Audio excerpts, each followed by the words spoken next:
L'exercice numéro 4. Supposons que nous disposons d'un ordinateur avec une mémoire de 4 pages. Donc 4 pages, c'est le nombre de pages au niveau de notre mémoire. On donne le moment de chargement et celui du dernier accès, soit temps de chargement et temps de référence, considérés comme étant des dates, non des durées. Plus les bits R et M, R pour referenced et M pour modified. Quelle est la page qui sera remplacée en utilisant les algorithmes FIFO, NRU, LRU, FIFO deuxième chance?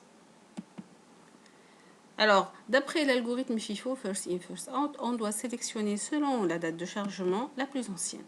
La plus ancienne, c'est la page numéro 2 avec un temps de chargement 109.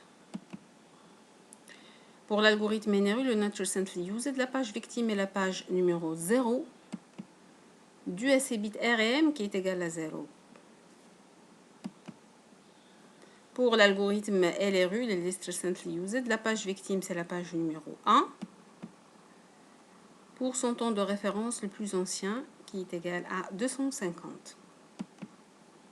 Alors, concernant l'algorithme FIFO deuxième chance, appelé aussi FINUFO, First In Not Used, First Out.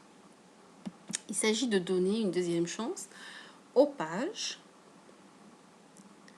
dans la file First In, First Out. Alors, cela consiste à trier par ordre de chargement, donc la plus ancienne, en commençant par la plus ancienne. Alors, en plus du temps de chargement, on doit consulter le bit R de chaque page. Si le bit R est égal à 1, ça veut dire que c'est une page ancienne, mais elle vient d'être référencée, donc elle est utilisée. Donc on va lui donner une deuxième chance en remettant son bit R à 0. Et on passe à la suivante. Si la suivante a un bit R qui est égal à 0, donc c'est la page victime. Pour une telle problématique, une représentation de la file des pages en une liste ou chaîne représentation circulaire est la plus recommandée. Appliquons sur notre exercice.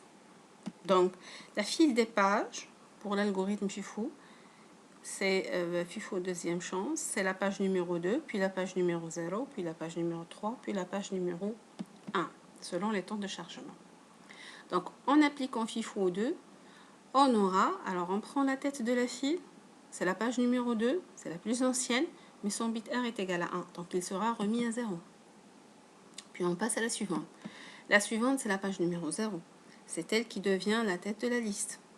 Son bit R est égal à 0, donc c'est la page victime à éliminer.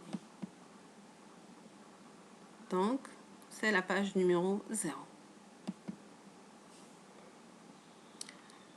Donc, c'est la plus ancienne page ayant un bit R égal à 0.